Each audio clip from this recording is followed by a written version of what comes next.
G'day there, welcome back to the race side. How blasting loud is this music? Pretty loud. Let's crank that down.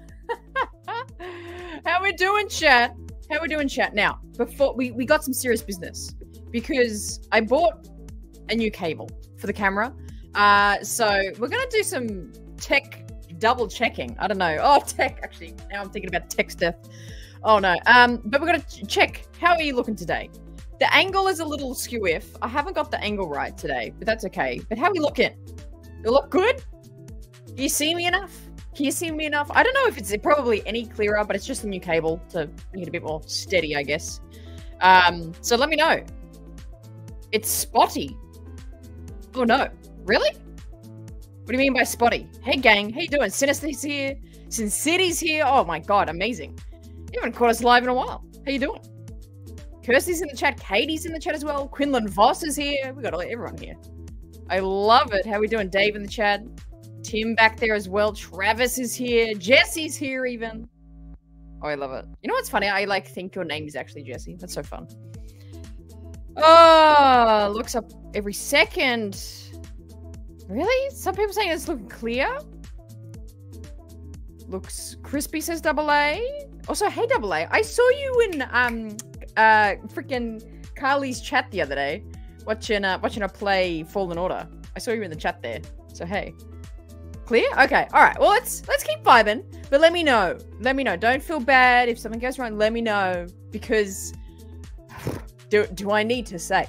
Do I need to explain how not great at tech I am? But I think I figured out a new system, so I'm just testing it. So we'll go with the show. Hopefully it runs well. And we'll go with it. I'm still playing with the lighting and all that, so we'll get there. We'll get there one day, gang. We'll get to a full set production of the race side one day, I'm sure. But for the moment, it's just me and my skills trying to grab hold of this. So, anyway. Yeah, not echo, right? Random frame drop every few seconds, barely noticeable. That's really random. That's really interesting. I wonder why that is. I wonder if that's more of a connection thing. Because oddly, my connection should be better as well. Maybe. Oh, well. This could be our test stream. Today, we're not talking all about tech today. Today, you can tell by the thumbnail and the bloody title of this live show, we are going to be listening in, watching some full videos of Hayden Christensen and Ewan McGregor at Megacon Orlando, happening right now. Not right now, it's not live right now. But it's going on right now. Megacon's happened for the past weekend. It's been amazing. Seen some great creators out there. I haven't been there. Of course, I'm bloody sitting here in Sydney, Australia. But it looks amazing. Regardless, it looks amazing. So it's, I found a channel. I found a YouTube channel. I'll shout them out in a moment when we get the feed up. But they recorded the whole entire interview of Hayden and Ewan. They did two separate interviews. It's not the official video. It's not like official thing anywhere. It's just some random YouTube channel called A Couple of Park Hoppers, which filmed the whole entire interviews, which we're going to check out today. I'm going to see what I haven't watched these, of course. We're going to see what they have to say. Hayden and Ewan, it's going to be good. It is going to be good. I know, I gotta feed those hamsters better food. Just started the panel, yeah? Oh, amazing. Is it clear? Okay, it should be clear. It should be pretty good today. It should be pretty, yeah, but true. True. Don't jinx it. Don't jinx it. Oh, God. But, okay, we're looking clear. Everyone's saying it's looking good for now. Okay, all right, cool. Spartan's here. Christmas meat's here. I feel like I missed so much. I was playing for over a week during the storm. Only got internet back a few days ago. Oh, Christmas meat. Man, I feel for you, buddy, but I hope everything's up and running again now. Sounds like it. Hope you're well. We're glad to have you back. Good to see you. Better quality? Okay, cool. This is so fun, isn't it? We're on the up, team. We're on the up. I love this. I'm so excited. We're on the up. Some people stood up at the start, but the rest I had to watch another channel was good. Yeah, well, let's get it up because we're about to start watching it. And again, I want to give credit to, I haven't heard of this channel before. Let's get it bloody on the screen so you can know what I'm bloody talking about. Yeah, true. That's a good point. That's a good point. All right, let's get on the screen. A Couple of Park Hoppers. We're gonna do Hayden first. I think. Yeah, we'll do Hayden first. But this is the channel. Hang on, I want to get myself sorted here. How do I usually do this? That way? Make it bigger. We'll make it even bigger. A couple of park hoppers. This is their channel. I have never heard them before. I'm assuming they cover a lot of Disney stuff. Cons. That's cool. If you're into the Disney and the park stuff, they look like they do some pretty good content. But there you go. Shout out to them. I want to give credit to them. Found their, this is their video we're essentially reacting to this right now. But this is what we're going to be getting into today. I'm going to zoom in because I'm going to be in the corner. Let's zoom in a little bit here. Hey, hey. Nice and intimate. Nice and intimate, hey. How cool is this watching Hannah and also Empire Strikes Back and started the Hayden Ewan vid. How cool is that? How cool is that? Almost. Almost. Keyword is almost. Let's get the angle going here. Almost. Oh, Double A, did you go to Megacon? Oh my god, Thrash Mash. Love the theme song. It really pops up in my head. Something good. That's exactly what I wanted. That's exactly what I want. I love that. You're doing all the rounds. I love it. It's so cool. I'm not a Geeks and Gamers fan. I think a couple of park hoppers. Please join the race side. Yeah, exactly. Or maybe we should hop over to a couple of their channels. Haha. Trying to do a pun there. That doesn't really work. Anyway, let's get the theme song down. Let's get focused. We're going to get into this. I'm going to put the captions on. I checked out a little bit. The sound quality is not bad, but we'll see how we go. We'll see how we go. But hopefully we can hear a bunch of it. And yeah, get to see what they talk about. Let's get into it. Captions on. Everybody, it's Hayden Christensen!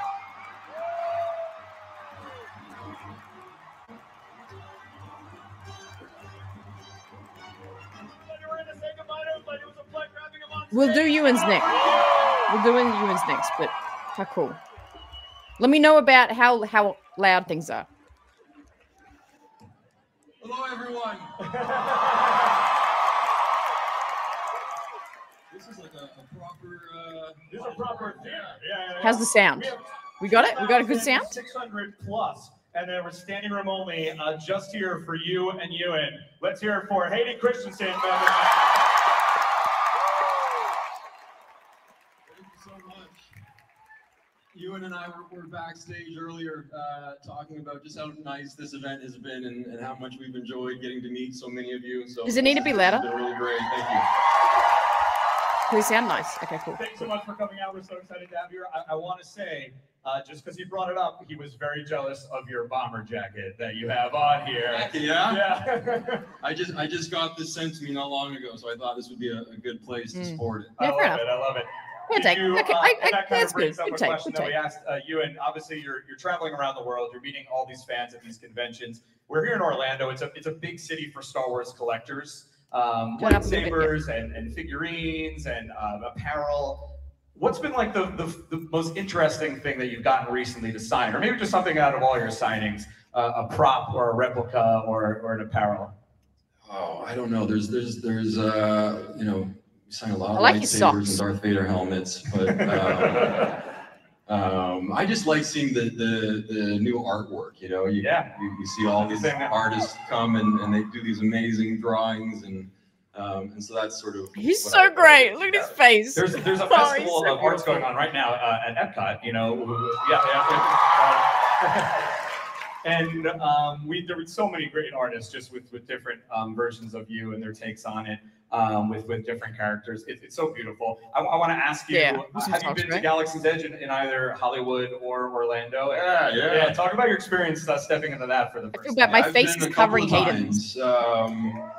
I think it was the one in California though at Disneyland. For sure. I don't know that I've been to the one here yet.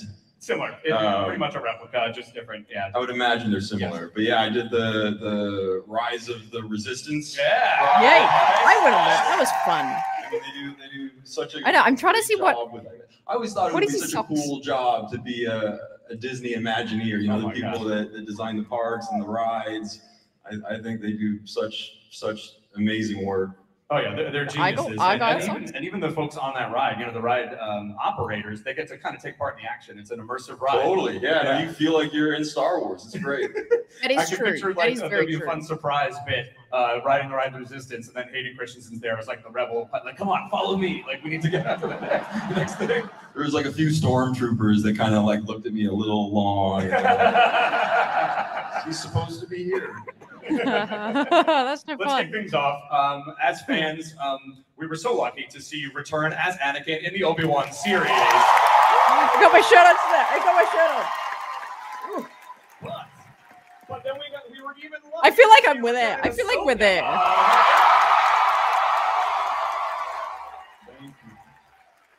You were touring with us last year, and I knew you had to keep it so secret, and you did such an amazing job. Now that it's out there, and we know, right. yeah. Now that it's out there, and we know about it, what is it like getting that double reaction from fans? Just another wave of fan reactions to your appearance in Ahsoka. I can't tell you just how amazing the whole experience has been for me. Coming back on Obi-Wan was incredible. Getting to you were here, actually. Star Wars says you were here for this. You were here in this panel. Was just a thrill. Give us the BTS goss. And then getting the phone call after we wrapped Obi-Wan. I wasn't aware of any other projects that I would be involved with. And sure. After we wrapped, I got a phone call from Dave Filoni and Jon Favreau. It's amazing. And I was just so excited again.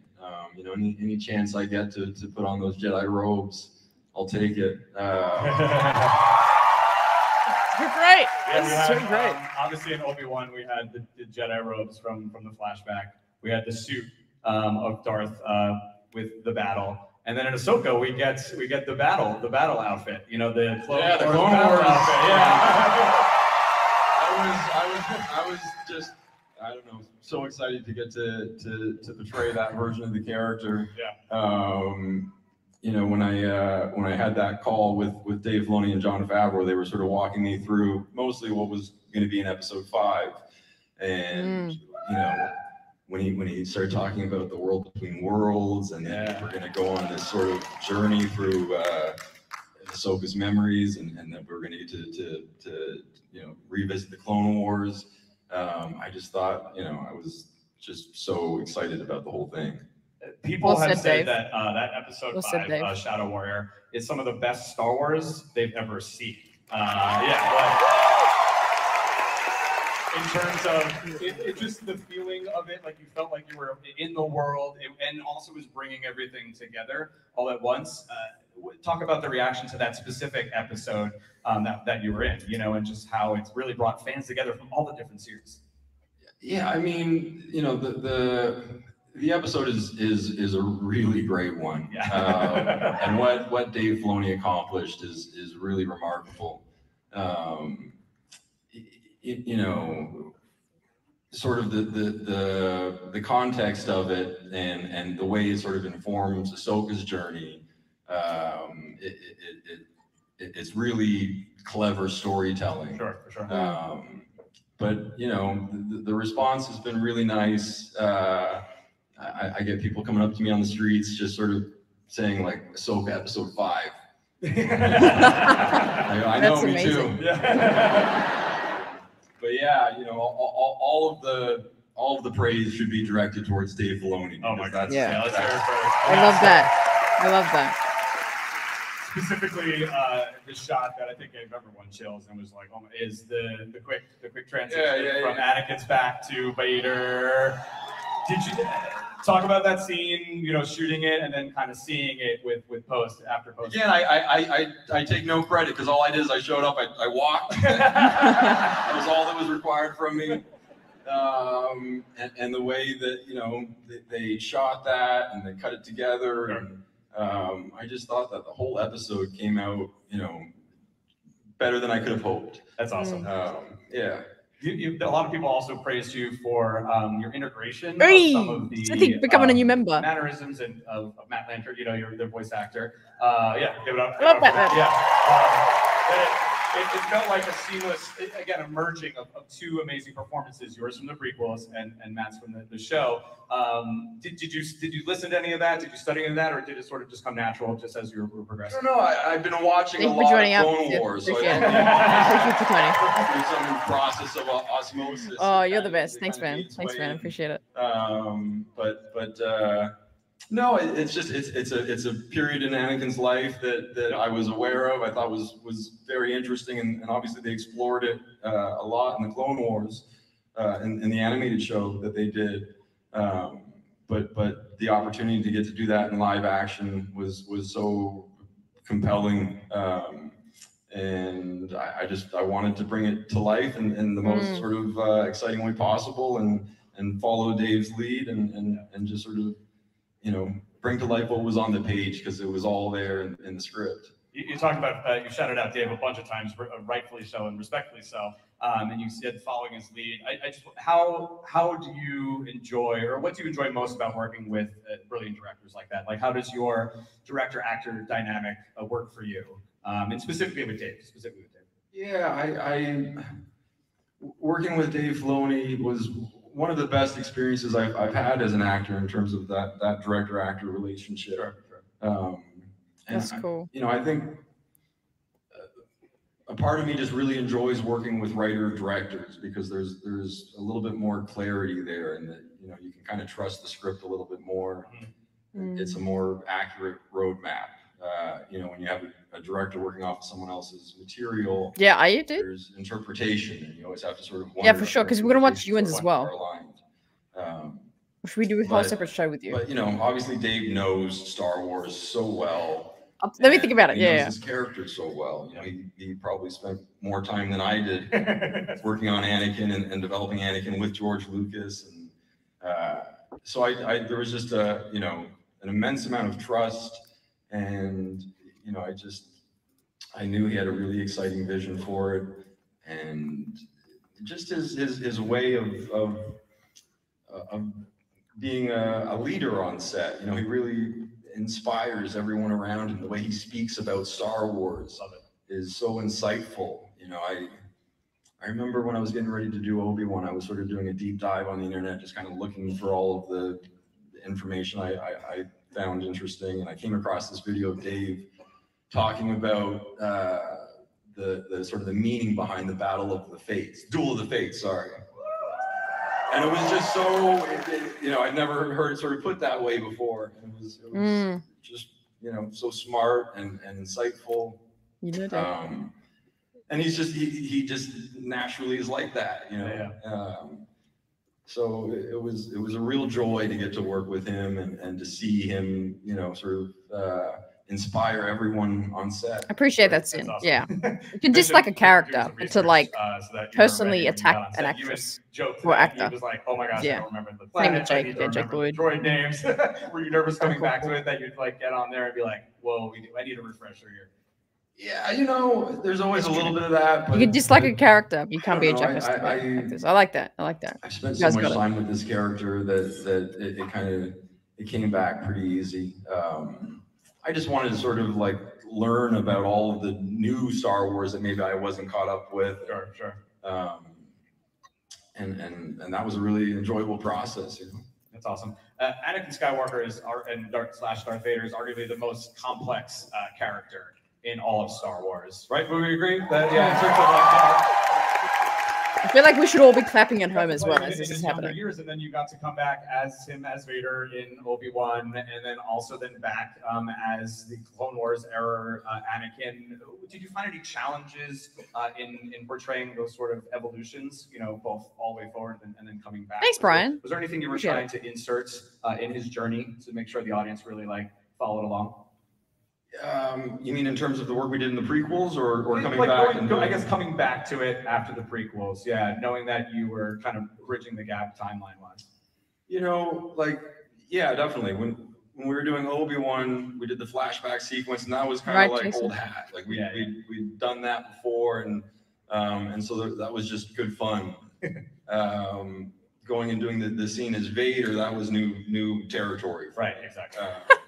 And then the same is true of Ahsoka.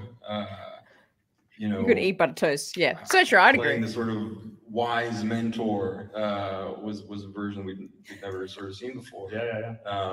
Go CG, you're on a roll. You're on a roll, man. That, and then sort of try to bring to life the Clone Wars Anakin. It's a balancing act, and so even though I know the character, we're still sort of taking him in new directions, and you just hope that it resonates in a way with you guys as it did with me when I read the script. I think it resonated. Am I right, everybody? Yeah. Clap. You better be clapping at home. A lot of people better be clapping. We talked about the quick transition from your back to Vader, but I think it was the glint in the eye when you turned from evil to dark side to light side. Yeah, right. Come on, man. That was fun. Thanks, man. Yeah. I actually didn't. That was the one part that I wasn't really sure how we were going to do that. Yeah. Because it was scripted as he sort of transitions back, to Anakin. Yeah. Yes. Good. And I wasn't That's sure fair. if it would be some special effect or what it was going to be. And so that was just sort of what came to us in the moment. Wow. And I really liked that bit too. Oh, it's beautiful. It was a beautiful performance. So thank you for that. Yeah. Thank you. Speaking of, give it up for Hayden.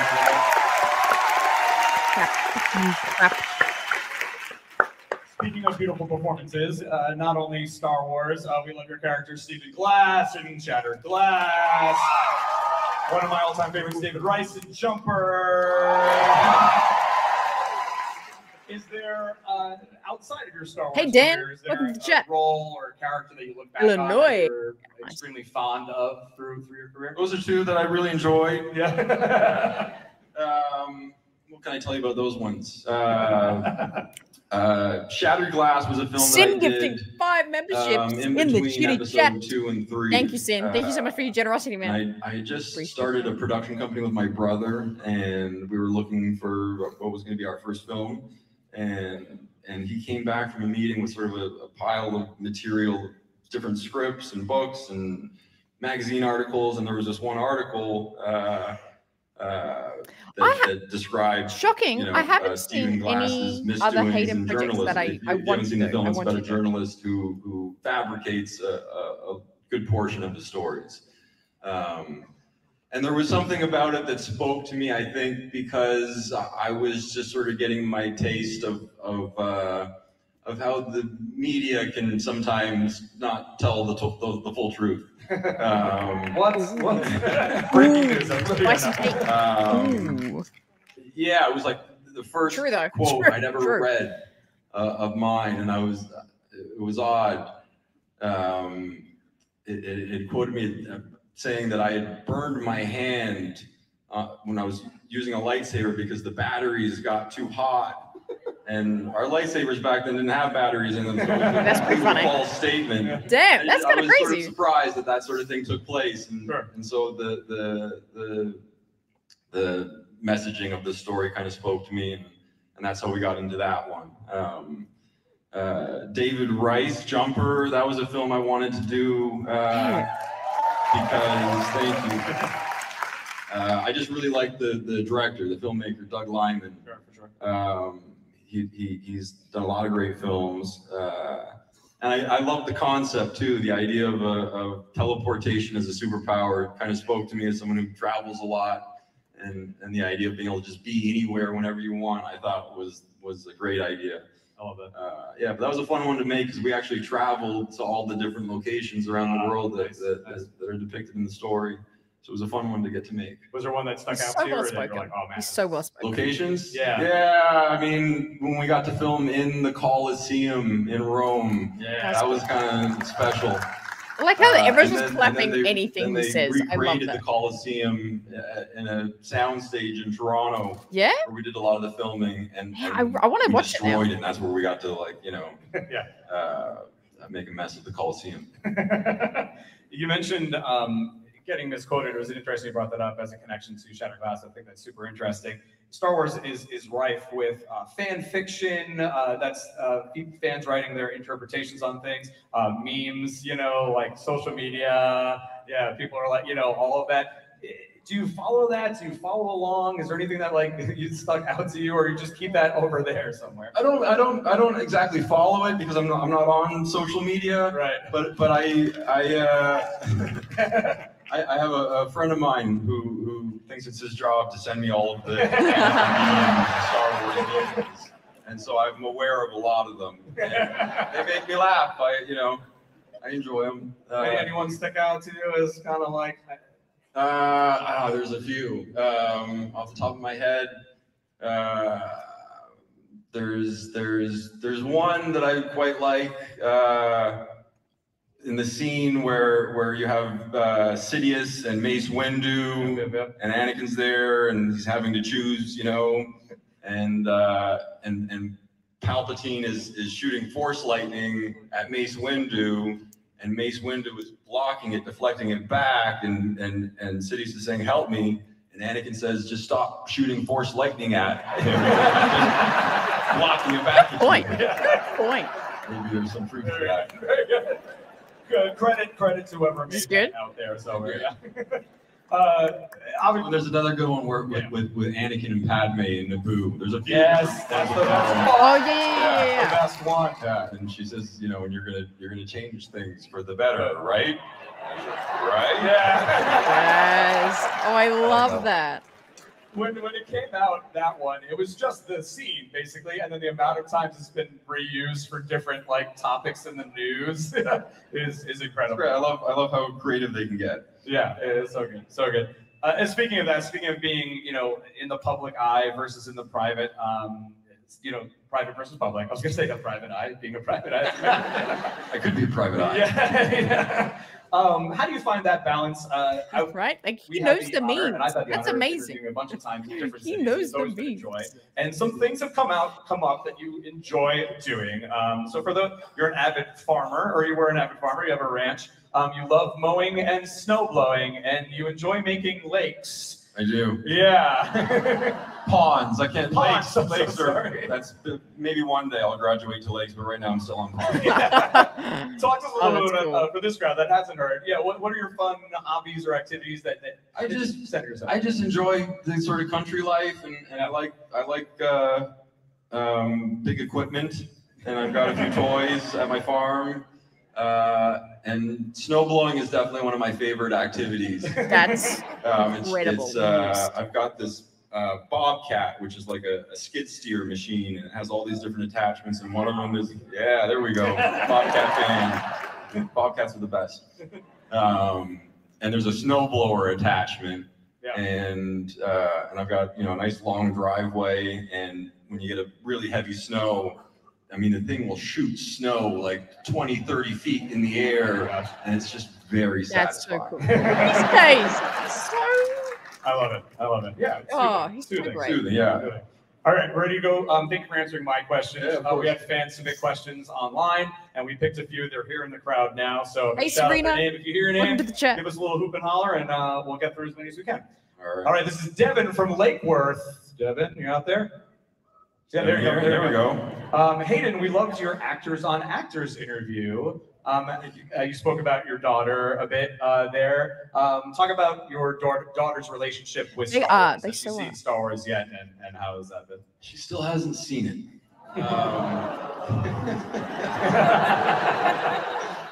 So I was dragging my feet for a while, kind of wanting to hold off.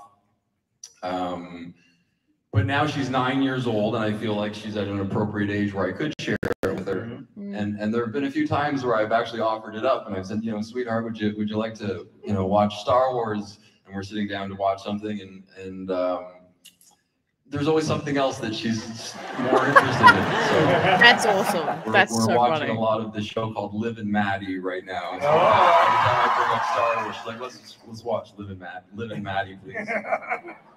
There is a Young Jedi Adventures. That isn't maybe a bad entry point. That would be a good one. I agree. Yeah, definitely for the young kids. That'd be cool. No, not yet. But I'm hoping soon. Yeah, but I'm waiting on her now. I love it. All right, this is nice. Jade from Tampa. Jade. Is it Rachel Bilson? Yeah. This is interesting. Going back to the original prequels, did you talk about the audition Bill process? Harden. That was Specifically, the weird. question is, did you audition for any other roles besides Anakin, or was it just Anakin all the way? No, but I wanted to. Yeah, tell us about that. Well, when I heard that they were auditioning for Anakin Skywalker, I thought that's really cool, but there's no way I'm ever going to get that. And I asked my agent at the time, are there any other roles, smaller roles that they're casting right now that I could be in consideration for? And there was not. Wow. And so I threw my name in the hat for Anakin, and it was a very long auditioning process.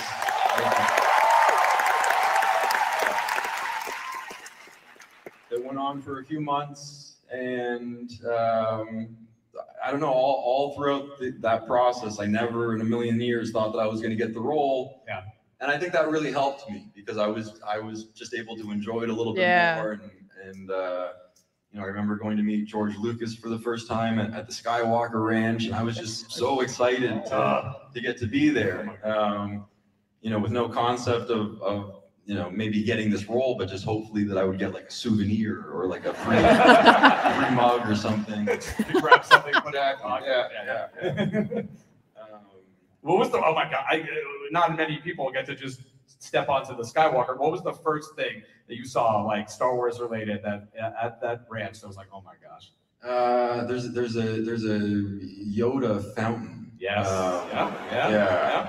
I remember seeing that for the first time. I was like, "Ooh, this is where they do Star Wars." Yeah. I love it. But yeah, it's you know, it's Star Wars everywhere. Oh my gosh, it's a pretty remarkable place. It's funny that you say that you weren't. Was it that you weren't interested in that character and was hoping for something different? When you say you didn't initially put in for Anakin, or yeah, it just seemed like too big of a role. You know, I was 18 at the time when I first started auditioning for it, and me too. I was working on a TV show in Canada. Just the idea of playing sort of the central role in Star Wars, it seemed too big. It's not that I didn't want to. Of course, I would. You know, I was over the moon when I got the role. But yeah, my point being is just that I think, you know, when you don't take things too seriously and you don't sort of focus on the outcome of things, it helps you. Damn. Dropping some truth. It's sort of damn. This next question. This is from Jessica McNair from Hey, Lady Malfoy. That's okay. We still got a lot to go. So I'm glad you're joining us now. You're talking about like sort of mentally coming into a role, and Jessica says that they allowed us to share this, struggled with some mental health, and how it's super important to take care of your mental health. Is there anything that you do specifically to kind of keep yourself in that good place, that positive place that you can share with fans? Snow blowing. Yeah. I snow blow in the wintertime, and I sit on my ride-on lawnmower in the summertime. That's incredible. Definitely helps. Everybody's got their release. I love it. We talked with Ewan a bunch about the lightsaber battles, of course. It's such an important part of the Star Wars films and TV shows, and just the difference in the lightsabers. And Dominic Picarillo, am I saying that right? Or Picarillo? Yeah, sorry. From Fort Myers, Florida, just wants to know, was the choreography difficult in the fighting scenes between you both, and how long did you both train for? Yeah, I mean, they're very elaborate, you know, choreographed fights, and they take a long time to learn because, you know, neither Ewan and I are actually, you know, trained swordsmen. Yeah. We're just actors. So, but we took it very seriously, and we spent, you know, months training. When we were doing the prequels, we'd go out to Australia a couple of months before and work with Nick Gillard. Yeah, that's where I live. Shout out to Nick Gillard, the fight choreographer from the prequels. She just did amazing work, and that was a part of that process that I think I probably enjoyed the most. Just getting to go to work, and you're going to like Jedi training camp. Oh my gosh, yeah. And it was just a thrill. I love that. You had mentioned some raps on the knuckles. Usually, yeah. We confirmed. Always took a few on the knuckles. I was like 4 years old, but confirmed. But we, you know, they were like badges of honor too. And I don't know if he shared with you, but the lightsabers have changed a lot too. And, Sure. and so back then they were these metal lightsabers. So when you got hit on the knuckles, it left a mark. That would hurt. That would hurt a bunch. And they would bend and they would get all warped. and it was almost like a bragging point though. Like if we did a fight scene and then one of our sabers was like all crooked, and go show it to the other one and be like, hey, look what you did this time. That's so Can you cool. reveal whose lightsaber? That was insane. That was amazing, wasn't it? It was a point of pride, but it was, you know, we traded back and forth. But yeah, I mean, especially that you know, that fight on Mustafar, we spent a lot of time training for that. It was something that we knew was coming. We knew there was going to be this big showdown between Anakin and Obi-Wan. Sure. And we wanted to make it as epic as possible.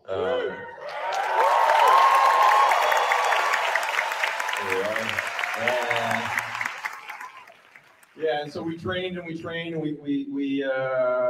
we got the pacing up, you know, to a really nice place. And then when we got to set, we just, you know, we went from 10 to 11, and yeah, we were really cooking. I love it. They were cooking. It perfectly segues into this final fan question from Kyle Wade, Fort Myers, Florida. You out there? Kyle Wade. If Obi-Wan didn't have the high ground, That's hilarious. Kyle, it's not me. Obi-Wan didn't have the high ground. Do you think he still would have beaten Anakin? No, it was all about the high ground, obviously. Good answer. Correct answer. Yeah. That's the whole premise of that scene there, you know, and I always thought about it, you know, that like in episode 1 when Obi-Wan is fighting Maul, Maul has the high ground, and Ewan is down, and he does this amazing move, flips over him, you know, cuts him in half, and so I assumed that would have been something that was like, you know, folklore sort of level status, legend status, you know, at the Jedi Academy. Everyone talked about it, obviously. So then when we got, you know, when I'm confronted with I have the high ground, I'm sure that Anakin was in the back of his head thinking, oh, I'm going to show him. And it didn't work out. Are you ready to play a fun little game to wrap things up? Yes. All right, let's do it. Quick note Play a for the game. text. You don't have to bring it up here. We're just gonna stick with Hayden. All right, this or that, and I'll let you know how the audience voted and how we do. All right, this or that. Would you rather live in Cloud City or live in Naboo? Ooh, well, I've been to Naboo. Yeah. Naboo's quite nice. I would go back to Naboo. Naboo was the winner. Yes, 100%. 100%. The winner was the winner. Good choice. Hayden, just Hayden. You're Hayden. You would pick Cloud City.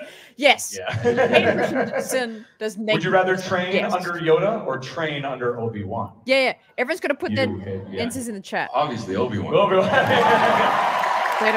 Yeah. Got the audience win. That was the winner. Training Kenobi. You're having a birthday party. You can only invite one. R2-D2 or C-3PO? Oh my God, You always make me choose. I always make you choose. R2 It's a new scenario, though. It's a birthday party. So who's going to be the most fun at your birthday party? I mean, I feel bad for, you know, Anthony Daniels is a real, you know, he's in the suit. Yeah. So I feel like I need to pick C-3PO. C-3PO, very nice. So R2's my guy, right? Yeah. R2's there. R2. My guy. Yeah. Would you rather fly an X-Wing or a TIE fighter? You can only choose one. Ooh. I'm going to say TIE fighter. Yeah, TIE fighter. TIE fighter. Yeah. TIE fighter. Let's get it. Would you rather be skilled with a lightsaber or skilled with the Force? Ooh, Force. Definitely skilled with the Force. I mean, Use That's Jedi true. mind tricks or like cool twirly behind your back move. I think I'm gonna go with What do you use the Force. What do you speak of? Would you rather kiss a Wookiee or kiss a Gungan?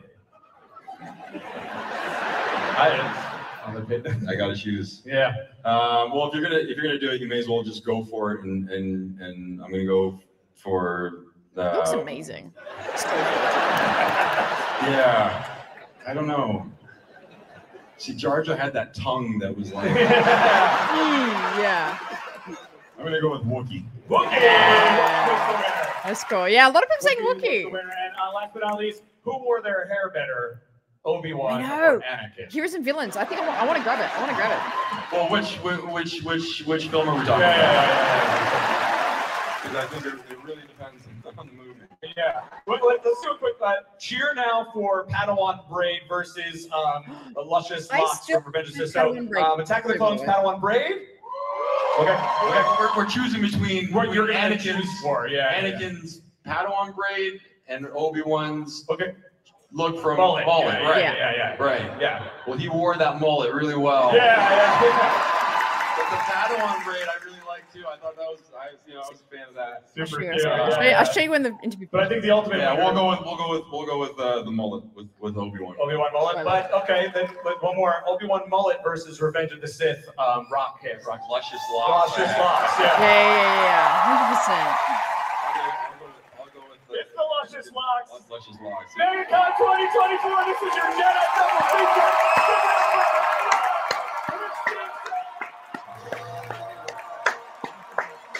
That's epic. That is epic. Oh, sick outro music. Again, shout out to a couple of park hoppers, their channel, for filming that whole thing. So much to debrief there for a moment. We'll hang out for a second. Wow, we are close and intimate today. Let's get it out a little bit. How cool. He's just so, I love how he's so integrated back into the community.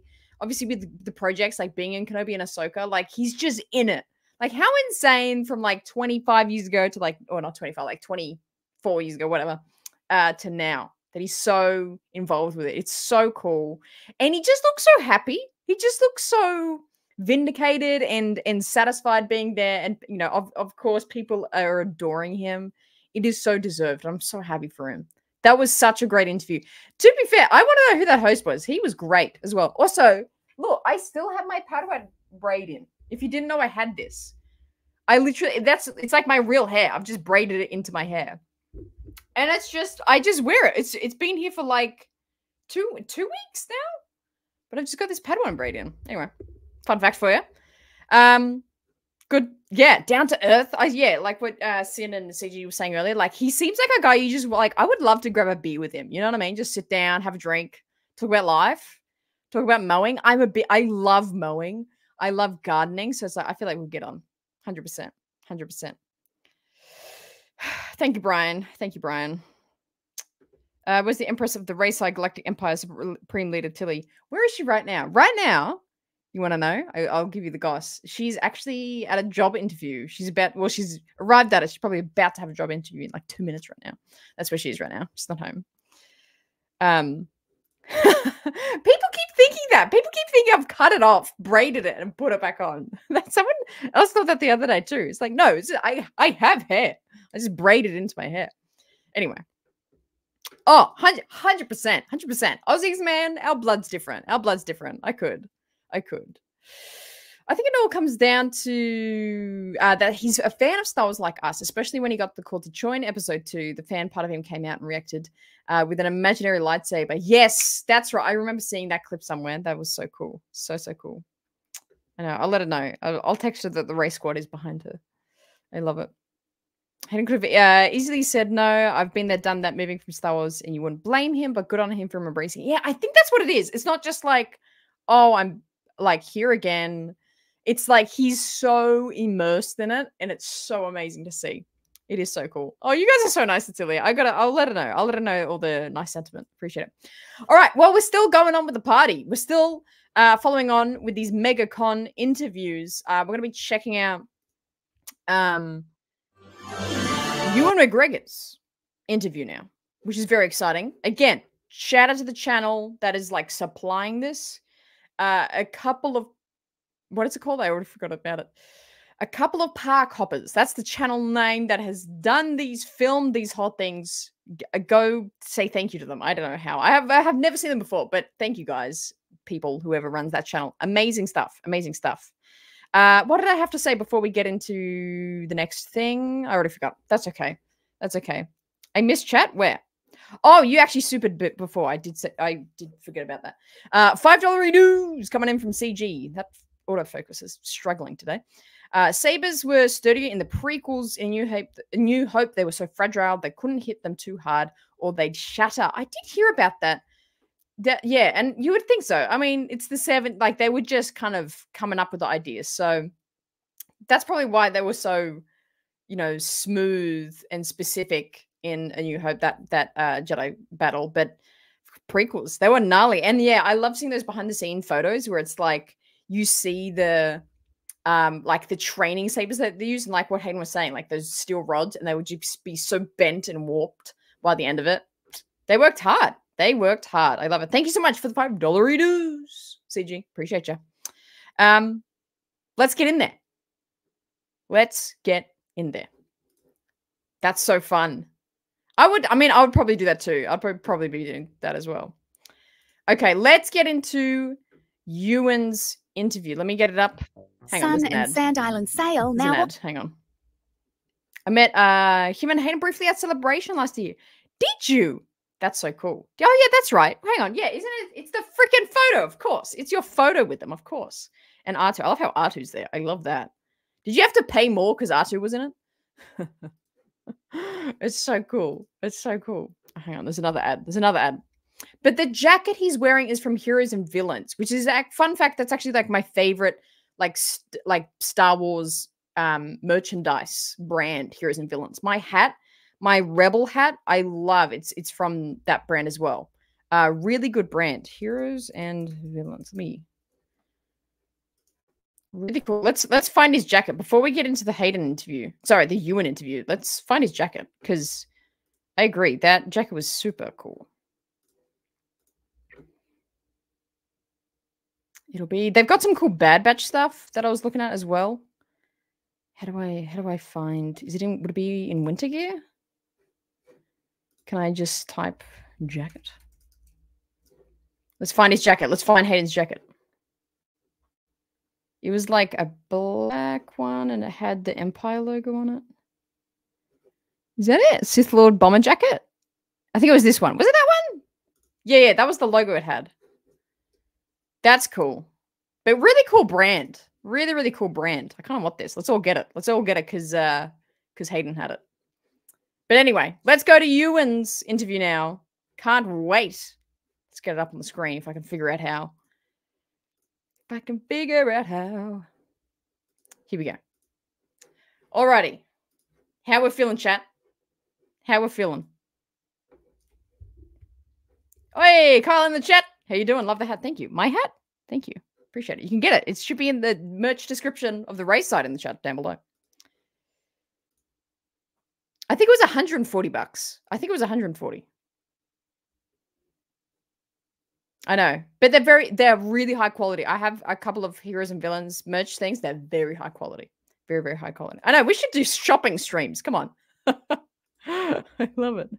I love it. All right, let's get into Ewan's. I'm going to start it. I can still hear it, but I'm going to go grab some water. It's currently like 4 billion degrees in this room right now because it's, of course, middle of summer here. So let's start the interview. I'm going to go grab some water and let's continue watching Ewan's interview. Your lightsabers up, everyone, and please welcome to the Megacon 2024 stage. Let's hear it for everyone clap, damn it.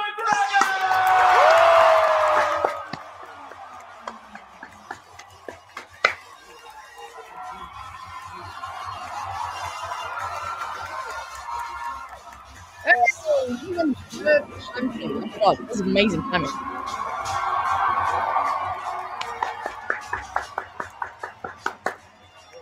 Good point, CG. Hello there.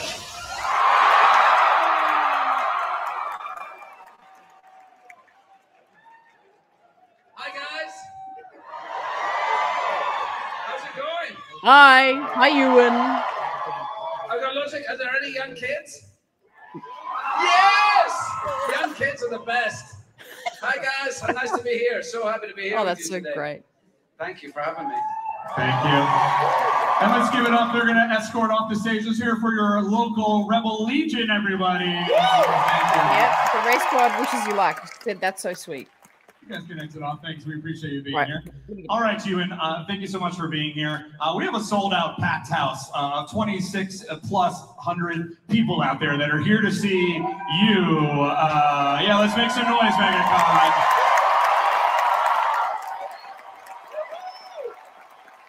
It is a double Jedi feature. So we're going to talk to you for 40 minutes, and then we're going to bring out someone else that we know that is a famous Jedi. But let's kick things off. My brother.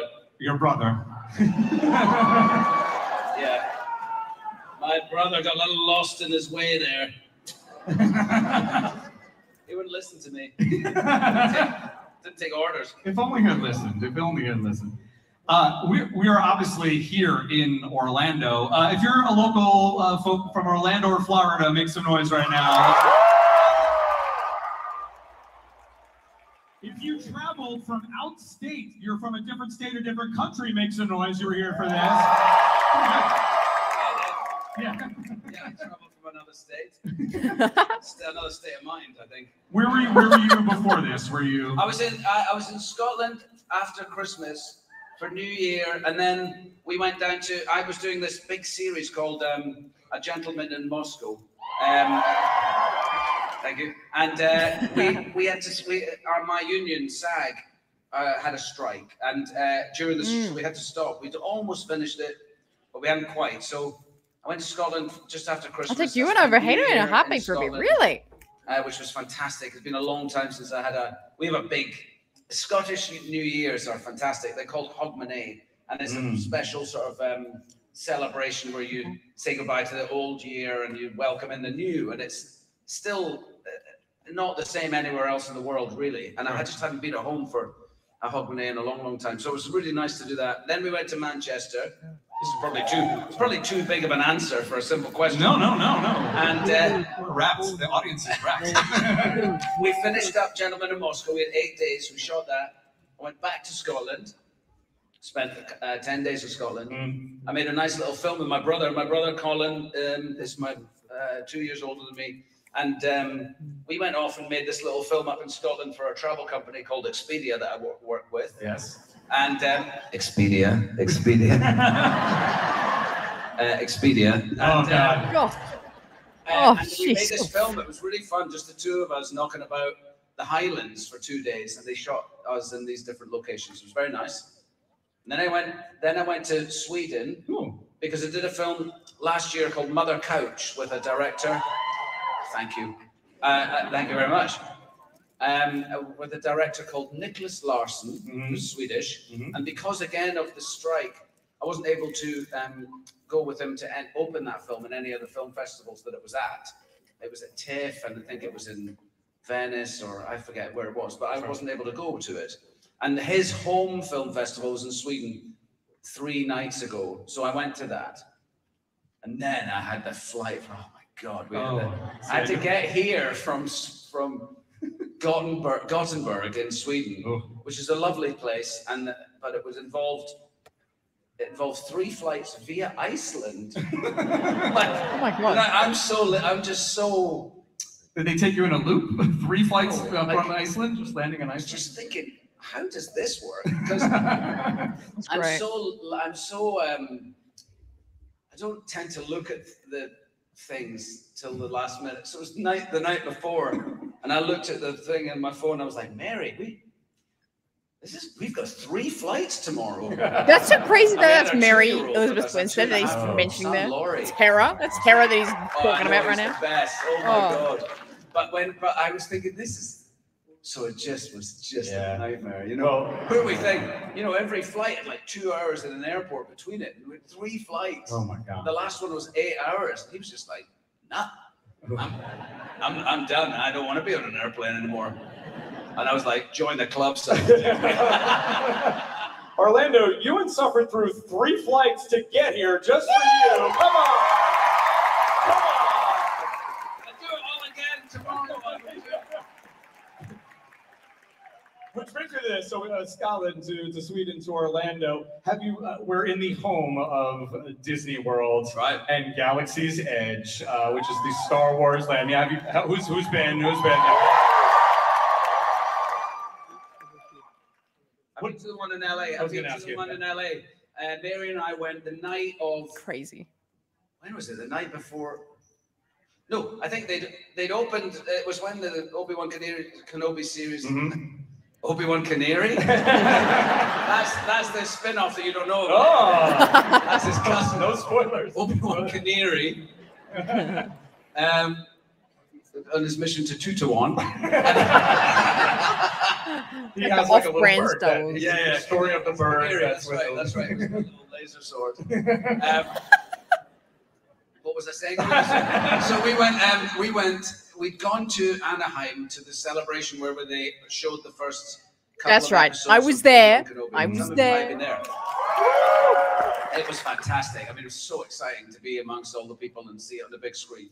And then the next day, it was the first time I'd done a Comic-Con. I'd never done one before.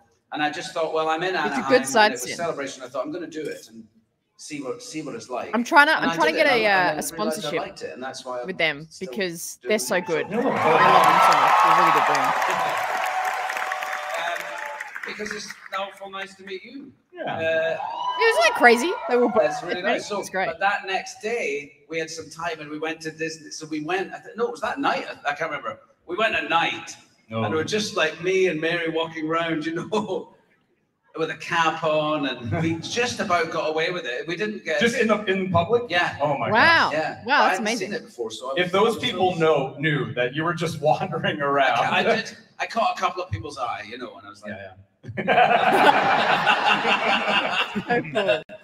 cool. You're talking about going to conventions. Obviously, you're meeting a ton of people. Orlando, there's a ton of not only Star Wars fans, but Star Wars collectors, right? They collect lightsabers and different items from movies, both real and then fabricated by artists and artisans. What's the most unique thing that you've done this weekend? Has something stood out to you in terms of a prop or an item or a fan experience? Exactly. There's an awful lot of nice fan art that we see while we're signing or while we're taking photographs of people. There's always nice. I just like when young people have done drawings, you know, and I always like to try and I always encourage them to keep going, you know, and because it is such that side of our nature is often the one that gets sort of trampled down first, you know, in our trying to get through school and college and into jobs is that childish desire to just put a pen to paper and make a drawing. I think is really nice to hold on to that. I agree. I really agree with that. Or whatever it be. I like that. I love that. Yeah, there's so much good fan art out there. Yeah. I almost set out for a bomber jacket today though, because Hayden was wearing a Star Wars bomber jacket, and it was so cold where we were. It was just so cold when we stopped for lunch. I was almost about to send it because I don't know that I can walk out and get one. Maybe I should.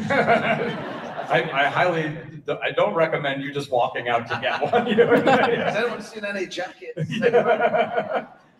You're lucky. It's cold in there. There was so many people here today. We were feeling the heat in the building. It was nice, but we had so many fans here for all different genres.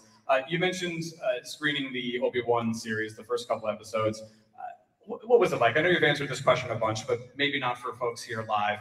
Just talk a little bit about returning to the character of Obi-Wan to the Obi-Wan series. Yeah. Well, I was lucky to see it.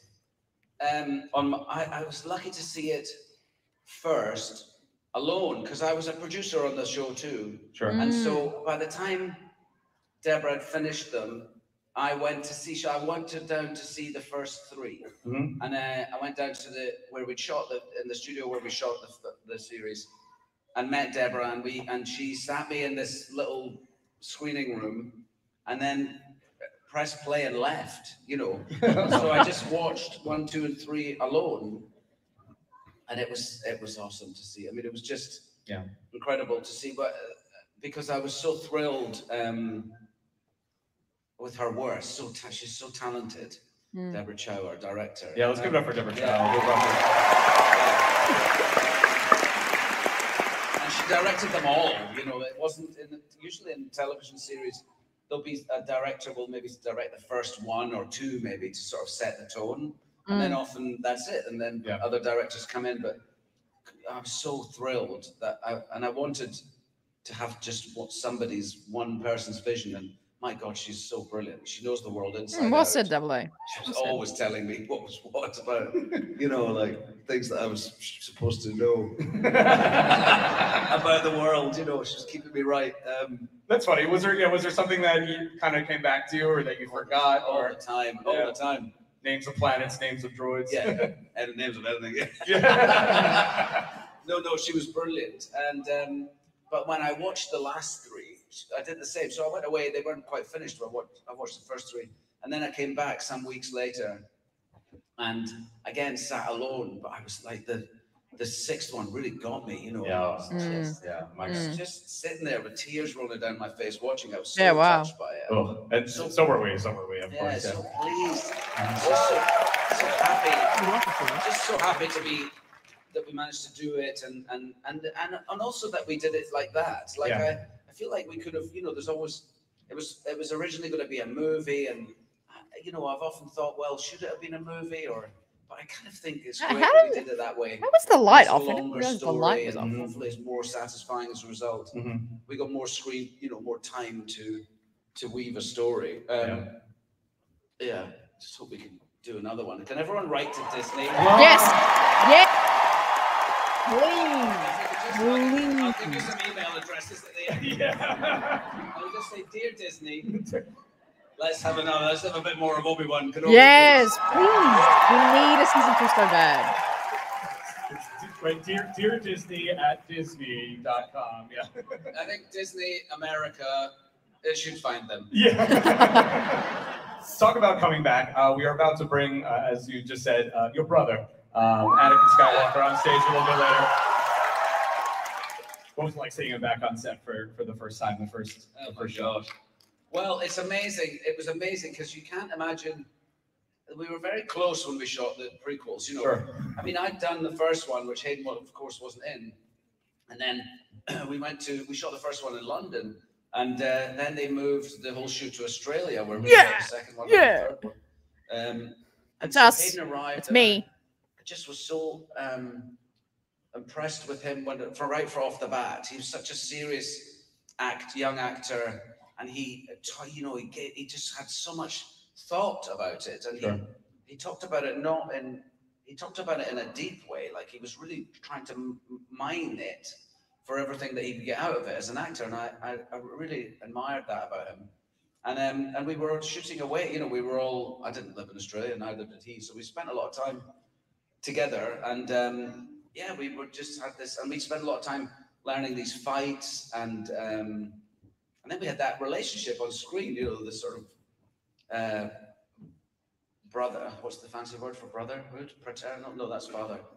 Oh, yeah, fraternity. Fraternal relationship. Yeah, is it? Fraternal, yeah, fraternal. A bit of jet lag. Yeah. Three flights, everybody. Brotherly relationship.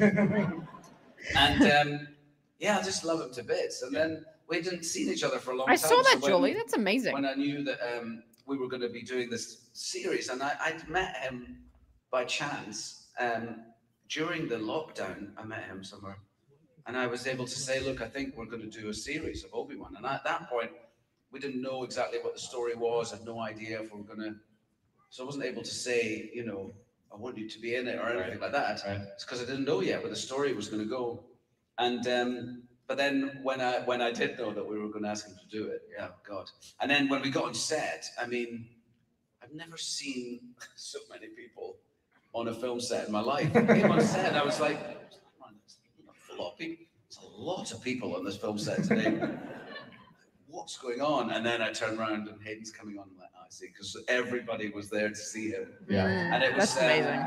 Both of you, they were here to see both of you. Yeah. No, but it was kind of. And the first thing we did, I think I'm right in saying the first thing we shot was the flashback sequence in episode 4, and so we were also like we looked like we did in. I mean, we had dots all over our face, so they could maybe do a little bit of help making us younger. But apart from that, we were in the old costume. Oh yeah. And then we were doing that fight, but just great. So yeah, it was an amazing experience. It was like what I love about shooting it also was that when Did you guys want the captions on? I just realized they weren't on. But it's pretty clear. Everyone can hear it, right? Series were real fans, you know, like an awful lot of people that work in Star Wars now are fans, you know, and that wasn't the case before when we made the prequels, but I love that. So there was like a real buzz whenever we were together. That's awesome. Yeah, it's awesome. You mentioned being a producer on the series. Obviously, you've gotten you don't only act now. You produce, you direct. American Pastoral, film that you direct recently. Make some noise for that. Thank you. That means a lot. Thank you very much. Yeah, obviously a lot of fans out there. What was that like transitioning to directing? Is it something that you found new challenges with, and is it something you would continue to pursue? I'd love to do it more. I mean, it was a really big learning curve in everything other than the actual shoot. Sure. Because the actual shoot, I've been doing this for a long time, and the idea of being a director just means I get to do it the way I know that I love to do it best myself as an actor, and so I was totally. That bit of it was just absolutely brilliant. I loved working with the actors. I was lucky to have brilliant actors to work with, and good writing, great design, good costumes. You know, everything about it was good. The stuff I didn't know about was all the pre-production and all the post-production, and that was something that I had to learn on the job. But I realized that it's all just taste. Yeah. And you have to have courage to allow the worst kind of directors, the ones that don't want to relinquish their power to decide everything. You know, it's just not how it works. It's not you're not making a painting, you're making a movie, and that is a collaboration. And the best directors are the ones who stand in the middle of all the talent that they've pulled around them to make the film and allow those people to work the best they can. For sure. And that takes a bit of courage, but that's what I tried to do, and that's what I thought I would do in the post-production as well. Editing is very much taste, you know? It's like, you can't really put your finger on it, but it's just taste. It's like, we need to cut here. You're like, look, I can't really explain why, but and I loved it very much, and I love the film we made. I just haven't there's been lots going on in my life since I made that film, which has sort of stopped me from finding another film to direct, but that's definitely what I'd like to do. I'd like to direct more, and I just you know, it's a funny time in movies, and it's finding the right story ultimately. Sure. I think you can worry too much about where you're making it for. Is it going to be on? Oh, that's a shame you're looking around that speaker. That's not much fun, is it? Sorry. I feel like we should move over there so that they can. Oh, that's so nice. Sorry. Oh, we're up there. Okay, you're fine. Yeah, an idiot. I didn't know that was there. I'm much better looking up there anyway. I hope. Don't forget to stand up and say hello to those folks on that people. side. Sorry, you got the safety of the distance. That's very nice. That's so cool. Yeah. What was I saying? Some rubbish about directing. Hey, for upcoming projects. Yeah. What's next? I think the story. I've sort of realized, because I spent a lot of time worrying, like, well, where do you know the kind of movies that I would want to make?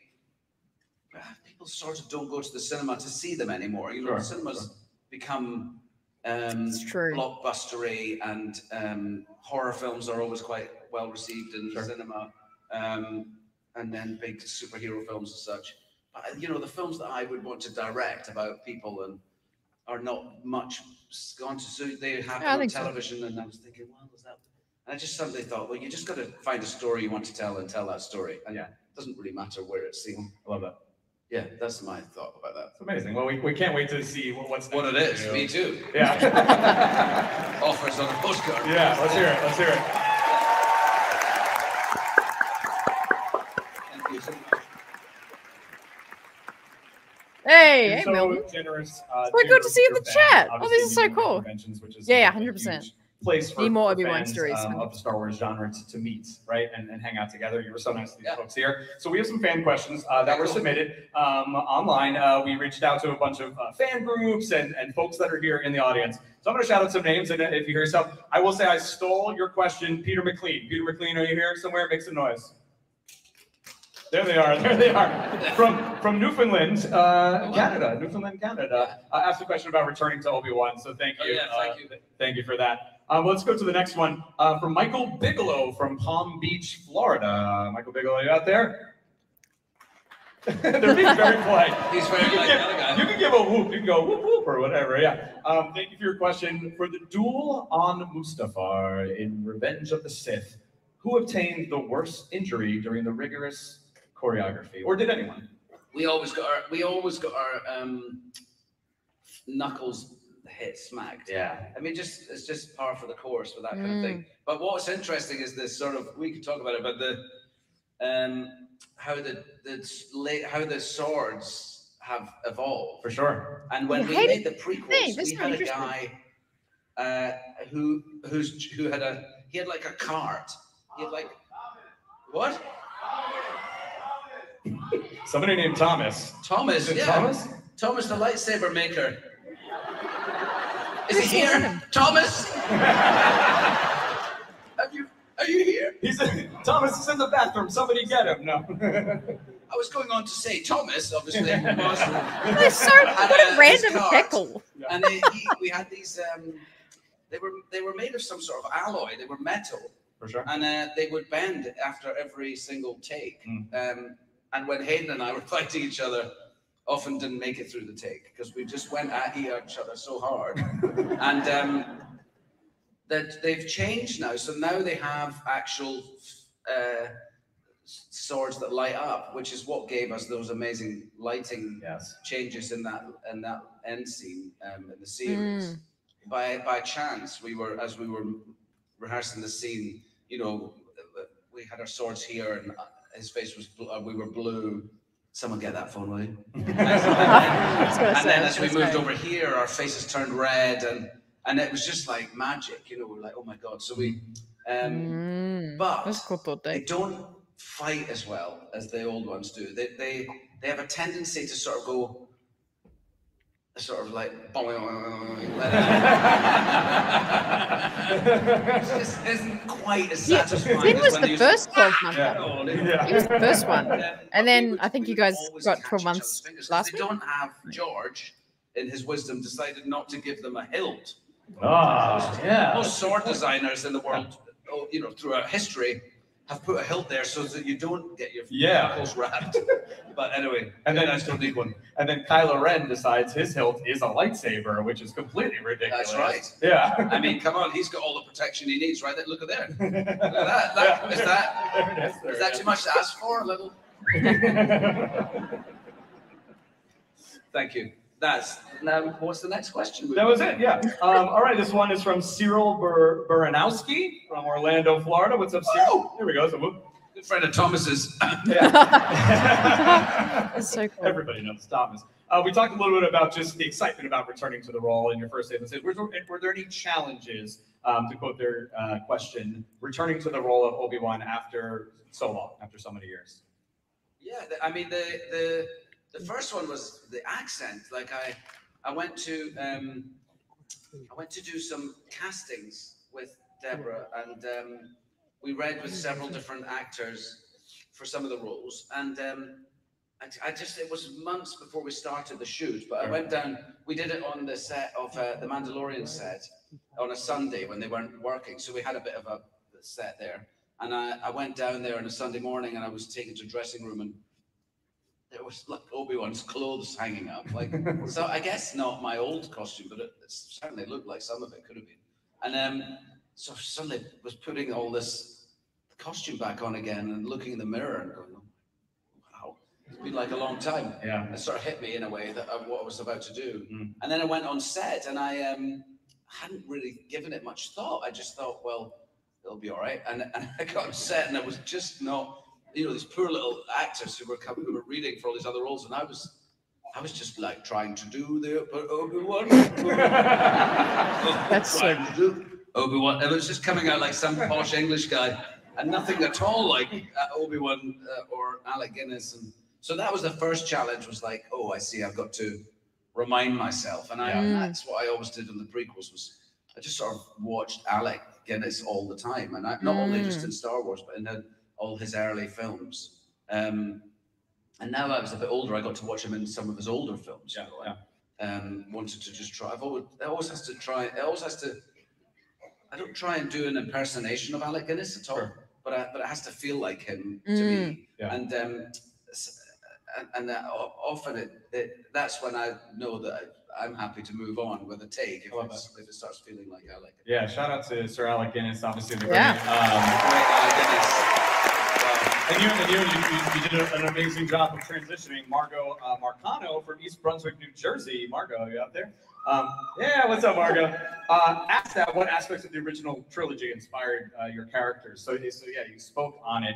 Was it voice? Was it physicality? Was it everything with Alec? Yeah, all of it. I mean, there's just something so iconic about his performance. Oh my God, it's like he's over there.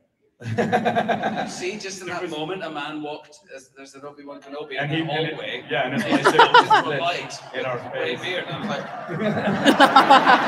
that's not good. Sorry, Alec. I'm sorry. I tried my best.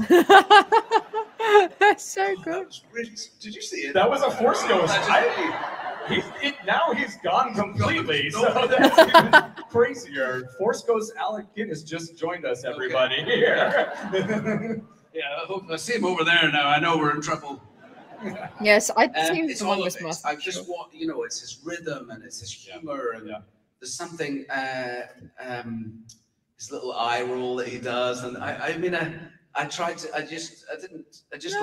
soaked it all up. Yeah, I love it. Shit. I love it. Shit. We have one final question. Oh, We have a no. fun little game we're going to end with you. This one comes from Ashley from Florida. Ashley? Could be a bunch of Ashleys from Florida, but there's one. Let's talk about after Star Wars. You shoot the prequels and you move on to some of our favorite movie musicals or movies with musicals in them or musical moments. Moulin Rouge. We get Down with Love.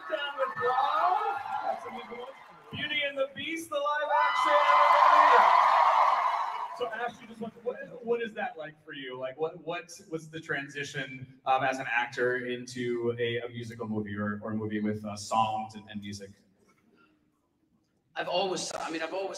I've always been musical through school. I was only interested in. Exactly. I was only interested in perform. Anything that felt like perform. I always knew I wanted to be an actor, and so I found it difficult to be interested in academics. I should have been, but I wasn't. And so music was a way for me through school to sort of perform, I suppose. So I sang, and it was really from a young age. And I was a soloist in the choir. Christmas carols and stuff. I did once in Royal David City when I was like 6 in a church like that. I was like, once in Royal. I'm still here. I'm just fixing things. I still remember the fear. I'm still here. And then so that, and then I was a side drummer in the pipe band. I was a French horn player. Just anything that allowed me to sort of do music. So to then do the musicals was like taking that on. It was just, we had great singing coach on Moulin Rouge, and I loved it. I loved recording. We worked with the music producer Marius de Vries, and we just recorded loads and loads of songs. We didn't get into the show, but we just kept recording different. I suggested we do for the end after Satine has died. I suggested we record I Can't Live If Living Is Without You. The Harry Nilsson one. Oh gosh, it was a bit too on the nose. Yeah. But we recorded it nonetheless. Oh wow! It's somewhere, and I love that process of recording music. I love it. So to do the musical was just a joy, really. But the nice thing was we pre-recorded all the music, so we spent 2-3 months with bands in Australia rehearsing, and then during that time it was like being at drama school. On a Monday morning you'd have 3 hours with Marius, and on a Tuesday afternoon you'd be in the dance hall, and and then we'd be rehearsing the scenes, and so we pre-recorded all the songs, and then when we shot with them, because for editing it has to keep the same beat, it's always best to sort of record to playback, so you've got the music playing on set and you're singing along with it, if you like. And then we had the ability there was a little I don't think Thomas was involved, but we had a little sort of trolley. That was it was like a sort of. Thomas is going to see this on YouTube one day and be like, finally, the respect. Yeah, the respect. Yeah. He may have been involved in this. I don't know, but it was like a telephone box on wheels with a door and a microphone in it, and you could go, and it was wheels from set to set. And if something, when you were shooting a scene, like the tango scene or something like that, and something didn't feel quite right, you could get into the telephone box. Yeah. Now the Wi-Fi is dropping. Great. And within minutes, they would have that laid into the playback, so you could then, and then also you could. Jeez, why is the Wi-Fi dropping now? Afterwards, when they cut it, you know, of something, so you were able to do the singing before, during, and after, basically, which was really cool. Yeah, it's very cool. I mean, I think that's why that movie stands up, and so you feel like you're watching a true musical on stage, just in film format. Yes, I loved it so much. I loved it. I'll never forget some of those memories of, like the tango, walking through the dance, you know, walking down through the set with the tango dancers, oh my goodness. Oh yeah. It makes the hair chills. Just getting chills out there. Yeah. Amazing. All right, are we ready for a little game? Yeah, my daughter Esther is filming with. She's playing Nicole Kidman's daughter in a movie right now. What? Oh damn! Full circle. Yes. It's amazing. Yeah, maybe no one's meant to know that. Yeah. I was going to ask for the title, but I should have checked before I just announced that to the world. Proud dad moment. That's really funny. All right, Ewan, we appreciate your time on stage. Thank you for answering those fan questions. Thank you. We asked all of the fans in this room before the panel 8 questions. People are already just, about Star Wars things. It's the OBS logo. We're going to ask you to pick between two things. You're not trying to guess how the audience guessed. It's just you, Ewan McGregor. How would you feel? And I won't be judged. You won't be judged by any of these people. No. Okay. Wait, who's gonna? Are we judged? No, come on, give it up. Yeah, no. All right, so let's pop it up there. I wonder if it'll be the same question. Number 1, you can see over there or look up, or I'll just read it to you. Where would you rather live, Cloud City? Yeah. Or Naboo? Silence. Cloud City. Well, I mean, I think Cloud City is probably going to be more interesting. I think it's. Okay. See how the audience guess. Yep, there we go. Cloud City wins 74. No, Naboo won. I'm sorry, Naboo won. That's right. Okay, that's just the audience. You flipped them though. They did do a weird thing. It puts the top one on the top. Who would you rather train under, Yoda or Obi-Wan Kenobi? Himself, yes. We'll move on to number 3. All right, number 3. You want to see how the audience voted? Yeah. Well, I should say. Oh yeah. Yes. Because otherwise it would just be me in a room on my own. That's true.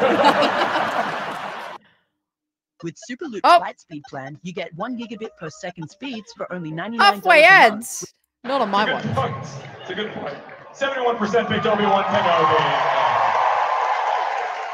All right, number 3. Who would you rather invite to your birthday party, C-3PO or R2-D2? This is your birthday party. C-3PO, because it's past your bedtime, Sin. It's past your bedtime. It's more fun to watch, like trying to get around. And there's always someone at your birthday party that's a bit drunk and falling over. That would totally be him. Yeah. R2-1 there with the audience. So far, I've totally gone against. Yeah. All right, number 4. What would you rather fly, an X-Wing or a TIE Fighter? Well, an X-Wing. Yeah. It's a far superior aircraft. Yeah. X-Wing wins, everybody. X-Wing wins there. All right, number 5. Would you rather be skilled with a lightsaber or skilled with the Force? So you lose one ability. That's not a choice. That's the same thing. That's the correct answer. That's the correct answer. Fair answer, damn. That's my fault. Very nice. We have a couple more. Would you rather kiss a Wookiee or kiss a Gungan? I think as a Jedi, you're sort of you're not meant to kiss anyone. Oh, that's a good answer. Also the correct answer. Neither. Yeah, very good. I don't think that's allowed. 2 for 2. 2 for 2. All right, here we go. Number 7. Who has the better hair, Obi-Wan or Anakin? Oh, well, depends what episode you're talking about. I think we all know in episode 2, it's a pretty tasty ham. Let's see. Oh, they didn't even switch up there, but we had Anakin. It was close. It was 58 for Anakin, 41 for Obi-Wan. Okay. Yeah, so we'll see how Hayden answers in a bit. And last one, Ewan. Join the rebellion or join the Empire? Should we pick? What? Yeah, would you rather join the rebellion or join the Empire? It was you. If it was me? Yeah. Well, again, it was the rebellion, of course. Yeah, of course. Can't have Obi-Wan and then joining the... Oh, no. Oh, that's so What's cool. happening here? Looks like... Oh, wow. Is that adventurous cosplay? Oh, my gosh, everybody, it's Hayden Christensen! Oh, wow. That was such good timing. That's so cool. Yes. Oh, I love it. I love it. I love this channel's theme music, by the way. That's so cool. But there you go. Shout out again. Couple of park hoppers filming both those entire panels. Incredible. Incredible. I love it. Man, oh, geez, we're close up. Let's zoom out a little bit. I love, again, it's just the same thing with Hayden. I love how much they enjoy being a part of the community again and being a part of Star Wars again. And I'm going to be like a broken record. They need to make Kenobi Season 2. I know people have problems with Season 1, and I don't think Season 1 was perfect either. But there's so much opportunity and I think story that could be explored. I think my bias comes from obviously really loving Hayden and Ewan, but also one thing with Star Wars stories in visual media that I really want explored, which I feel like we're going that way, is the exploration of the different iterations of the Force and Force characters. That's why I think I really enjoyed Ahsoka, and I can kind of put aside if one thing or another like annoys me, like in terms of the filmmaking, because filmmaking is subjective, directing, writing, all that is very subjective. I think I really just enjoy the exploration of the Force and these Force characters and the new Force characters like Baylan and Shin. Really interesting. Things like that to me is really interesting. That's why I really enjoyed Ahsoka. That's why I'm excited for Bad Batch and seeing Ventress in Bad Batch, things like that. So I think a Kenobi Season 2 could really kind of explore some more Force experiences with Kenobi. How he deals with the Force going forward. You know, in my dream reality, it would be kind of him and Qui-Gon exploring the Force and maybe having Qui-Gon teach him some Force lessons and not have it this big thing of like, oh, he has to meet Vader again, but Kenobi has to learn some more, you know, abilities with the Force. I would love to see that. I would love to see that. That's a good question, Brian. I don't know. I'm not up with too many legend stories. That's so amazing. I know. I don't know why I did it out of order. I don't know why we did Hayden's first. Super funny. Actually understand Star Wars and the characters. Who wrote this? Was it, did Deborah write it as well as direct? I think she did, didn't she? Dave, I personally don't think there needs or should be an Obi-Wan Season 2, but I respect and understand those who want one. I just think, I don't know, it's just such a big character. Again, it's like, oh yeah, oh, there's not too much more story to explore, but it's like, I think I'm just biased to make up an excuse to see the characters again. Who was it before that had the idea? Was it AA? Of what about a Kenobi animated series? Because that's an interesting thought. I mean, the period of time that I find really interesting is that prequel and just pre-prequels era in between Phantom and Attack. I find really interesting. I've always said I would want like either like a mini series. I'm kind of like Tales of the Jedi, but like an ongoing series for that period of time, or even just before Phantom Menace is a really interesting area. So I don't know. I like to see that. Joby Harold. Oh, okay. All right. Hey, DB coming in with 5 gifted subs. That means we're up to 10 gifted subs today. I love that. Thank you so much. We've got 10 new race squatters with us. I love it. I love it. CG coming in with the $5 we'll end up seeing more people getting stabbed, miraculously surviving. I mean, that happens every show. Everyone survives except for Qui-Gon. Well, at least he comes back in the end, though. At least he comes back in the end. Thank you for the $5 CG. Appreciate you. Loving it. By John Jackson Miller. Okay, maybe I've got to check it out. I've got to check it out. I know, I've got some new members in the ranks. I love it. I love it. Yeah, was that you, Double that was saying that before? Animated show starring Ewan just after Kenobi show, watching over Luke and his adventures. Yeah, it was you. Yeah, I kind of like that. I kind of like that. Like, don't make it this giant, like, galaxy affecting thing, but it's like, give us just some Kenobi adventures. I'd watch that. I'd watch that. Popular opinion, says JS. When I first watched it, I was going to watch it again when I can. Everyone was perfect in my eyes. I like the story and put into the characters. Yeah, I think I mentioned this just before of, like, it's okay to have bias. And I definitely think I'm in that camp where it's like, was there technical things of the writing and directing that I wouldn't have done or, you know, didn't enjoy? Yes. But I just have such a bias that I just loved it. I kind of see, it's like, I don't think it's perfect, but the perfection, the non-perfection of the Kenobi show for me, I still look past because I loved it so much. And just because of the energy, the characters, I have that bias. And I think that's okay to have. And it's okay to have it the opposite way as well. Of you didn't love it because you did see some imperfections and you couldn't get past it. I think either way is okay to have, because again, when it comes to writing and directing characters, it's subjective. It's always going to be subjective. So you're going to have people that love it that way and people that will hate it that way. It's the nature of it. Also, I am so certain that my backup camera right now, it has some sort of filter on it. My skin is not this smooth. I look really, is that just me? Is there some sort of like filter happening right now? Because I do not look like this smooth in real life. I feel like it's putting a little filter on me or something, but I can't tell. I can't tell. But anyway, I didn't put this on I look really smooth right now. Anyway.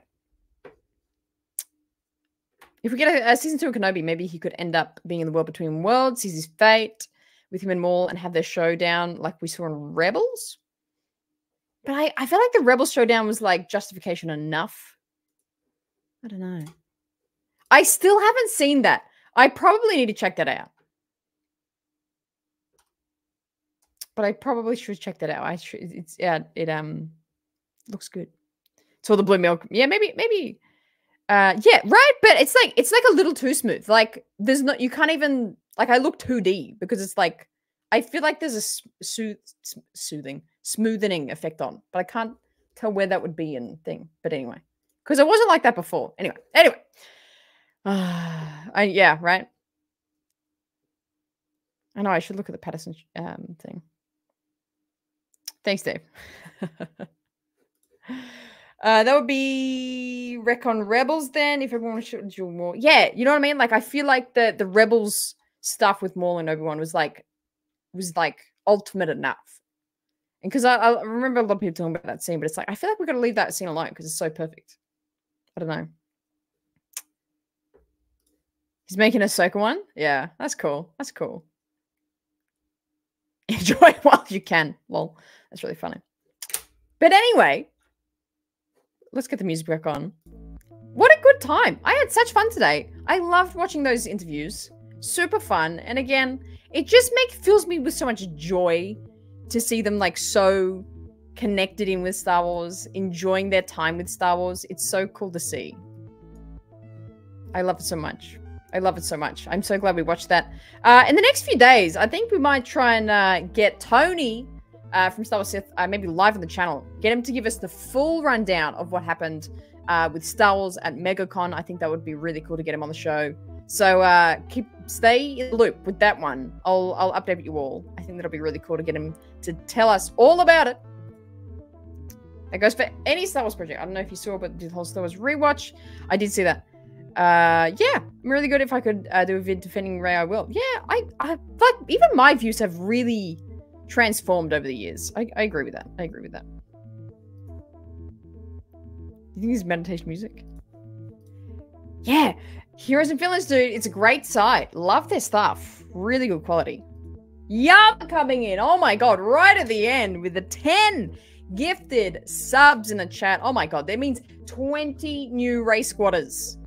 Amazing. You're gonna love that privilege when we're hitting into the Bad Batch series. We're gonna have some cool extra content out for members, so that's super exciting.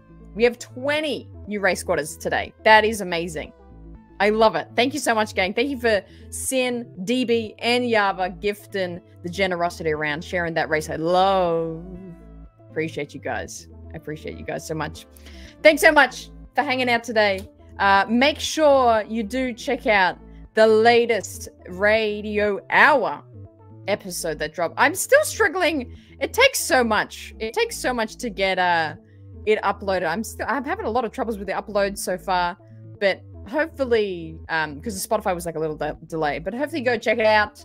Talking to Retney's Holocron. Retney is such a cool guy. He's such in the nicest way possible. He is such a nerd. He is such a nerd. He knows a lot of legends. He knows a lot of canon. He knows a lot about everything and a lot of Luke and Anakin content. So if you want to just deep dive into some lore about those characters, go check my interview out. Well, go check his channel out, Retney's Holocron, and check out our interview we did talking about lore videos, being a YouTuber, what that means, and how we got to where he is. It's very interesting, and I hope you're enjoying these conversations so far. Go check it out on Spotify and YouTube now. What else do I need to update you on? I think that's all for now. I'll keep you in the loop. We've got some cool content coming out this week. Thank you so much for hanging out today, enjoying the interviews with me. I had a great time. I'm full of Star Wars love now. I feel like a warm, fuzzy feeling in my heart now watching those interviews, and I loved hanging out with you guys as we did it. I appreciate you. I hope you have a good rest at the start of the week. It's still Sunday for you guys, but Monday here for me. I hope you have a fantastic week. I appreciate you all, and I'll see you in the next one. Make sure you always choose the right side.